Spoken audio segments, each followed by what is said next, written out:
Millions of people spend their weekends screaming at televisions, face-painted and emotionally devastated because 11 strangers lost a game.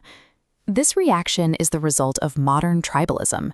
For thousands of years, group survival was everything, and sports have simply hijacked that ancient wiring. When a fan watches their team, their brain releases oxytocin, the same bonding hormone that connects us to family, tricking them into viewing millionaire athletes as members of their own clan.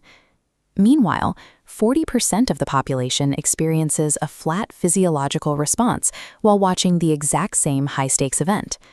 This creates a unique social friction for the non-fan. They navigate the awkward water cooler conversations and the label of being boring, often wondering if their lack of interest is a sign of a deeper psychological flaw. This indifference signals a distinct psychological economy. Non-fans are people who decline to spend their finite cognitive resources on vicarious competition. This economy begins with dopamine.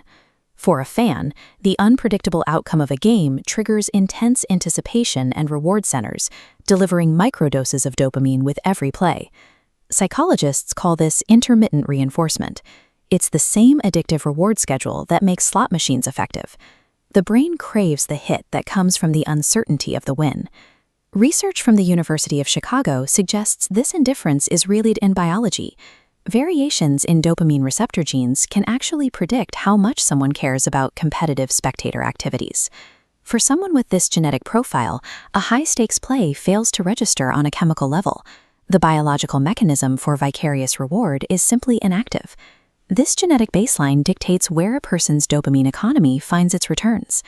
The second resource is identity. Many fans attach their personal self-worth directly to their team's performance.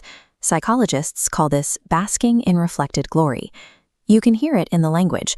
Fans say, "We won" after a victory, but often switch to "they lost" after a defeat. Non-fans typically show lower tribal instincts.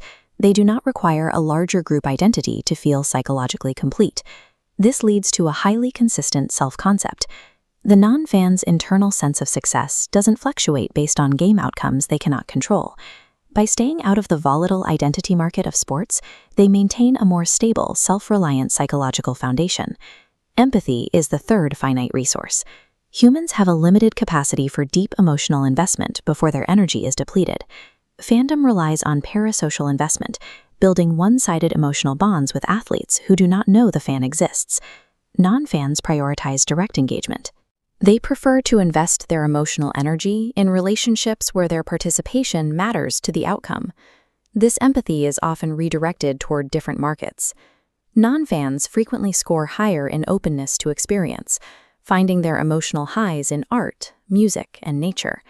They also invest this care into intellectual challenges and scientific discoveries, seeking meaning through direct contribution rather than observation.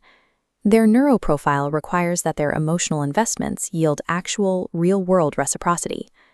Both fans and non-fans pursue the same psychological end goal, a flow state. This is the moment of complete mental absorption. One group finds it in the unpredictable drama of a championship run, while the other finds it in a novel or creative project. Opting out of the hours required for vicarious struggle leaves more time for personal engagement. This results in feeling more present in one's own life. Indifference to sports is a different strategy for navigating the human experience. It is a choice to act as the primary participant in one's own life, rather than a spectator of someone else's.